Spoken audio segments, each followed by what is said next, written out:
আমরা জানি যে কোনো ব্যক্তি হজ করলে সে নিষ্পাপ শিশুর মতো পাপমুক্ত হয়ে যায়, কিন্তু ওই ব্যক্তি যদি হজ করার আগে কোনো শিরকের সাথে সম্পৃক্ত থাকে সে কি নিষ্পাপ হয়ে যাবে? শিরকের গুনাহ থেকে যদি তওবা করে তিনি লজ্জিত হয়ে ফিরে আসেন, ভুল স্বীকার করে আল্লাহর কাছে ক্ষমা প্রার্থনা করেন, আশা করা সেটা মাফ হবে। আর হজ করলেই নিষ্পাপত্ব হয়ে যাবে, ব্যাপারটা সেরকম নয়। হজ নিষ্পাপত্ব এনে দিবে মানুষকে তখনই যখন হজটা যথাযথ হবে। নবী সাল্লাল্লাহু আলাইহি ওয়াসাল্লাম বলেছেন, মান হাজ্জা ওয়ালাম ইয়ারফুস ওয়ালাম ইয়াফসুক, সে ব্যক্তির জন্য বলেছেন রাজাকে আমি ওয়ালাদাতু উম্মুহ, যে ব্যক্তি হজ করে নারী ঘটিত কোনো গুনাহ, সাধারণ যে কোনো গুনাহ থেকে বেঁচে থাকবে, আল্লাহ তাআলা সে ব্যক্তিকে এমন নিষ্পাপত্ব দিবেন যে মায়ের পেট থেকে নিষ্পাপ শিশু ভূমিষ্ঠ হলে যেরকম হয় সেরকম হয়ে তিনি ফিরে আসবেন। নাজমুল শিকদার লিখেছেন, হজ না করে সেই টাকাটা যদি আমরা গরিব মানুষকে দিয়ে স্বাবলম্বী করি, এতে হজের সওয়াব পাওয়া যাবে কি না?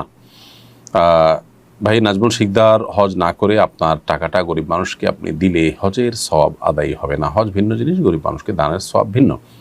আপনার নিজের ফরজ হজ আদায় হয়ে গেছে, এখন নফল হজ না করে আপনি গরিব মানুষকে দান করতে চান, দিতে পারেন, সেটা আপনার ব্যাপার। তবে এর কারণে হজের সওয়াব পাবেন না, দানের সওয়াব আপনি ঠিকই পাবেন ইনশাআল্লাহ তাআলা।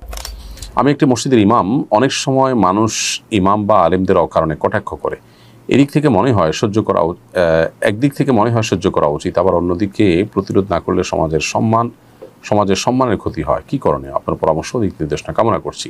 প্রিয় ভাই আমার, প্রথমত এই ধরনের পরিস্থিতিতে আমাদের পরিস্থিতি বিবেচনা করে ডিসিশন নিতে হবে যে আসলে অ্যাকচুয়ালি আপনার এই পরিস্থিতি কোন ধরনের, সেখানে আপনি কী ধরনের রোল প্লে করতে পারেন। প্রত্যেক ব্যক্তি এবং প্রত্যেক পরিবেশের জন্য ভিন্ন ভিন্ন বিধান কিন্তু প্রযোজ্য হয়। ধরুন আপনি এমন কোনো জায়গায় আছেন যেখানে আসলে আপনি এখানে পাল্টা ব্যবস্থা নিলে, পাল্টা প্রতিক্রিয়া করে আপনি কিছু করতে পারবেন বা আলেমদের মর্যাদা সাব্যস্ত করবেন, সেখানে সেটাই করবেন। আর যদি মনে হয় এটা তো পারবেনই না, বরং আপনি নাজেহাল হবেন, তাহলে সেক্ষেত্রে আপনি দীর্ঘমেয়াদী প্ল্যান করতে পারেন। আর দিনের কাজ যারা করবে তাদেরকে এ ধরনের জুলুম সহ্য করতে হবে। যুগ যুগ নবী রাসূলদেরকে তাচ্ছিল্য করেছে মুসলিমরা, কুফাররা, তারা তাদের কাজ ছেড়ে দেননি।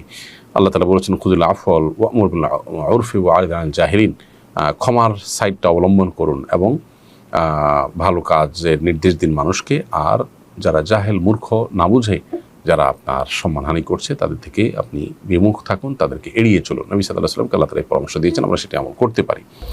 মাবিয়া সুলতান লিখেছেন, আমি সৌদি আরবে থাকি, বাসায় কাজ করি, এখান থেকে আমি কি মাহরাম ছাড়া উমরা যেতে পারবো? বোন মাবিয়া সুলতানা, আপনি যেখানে বসবাস করছেন সে বসবাস স্থল থেকে বাইতুল্লাহ এর দূরত্ব যদি ৭৭.২৫ কিলোমিটার হয়, তাহলে সেক্ষেত্রে এটা সফরের দূরত্ব।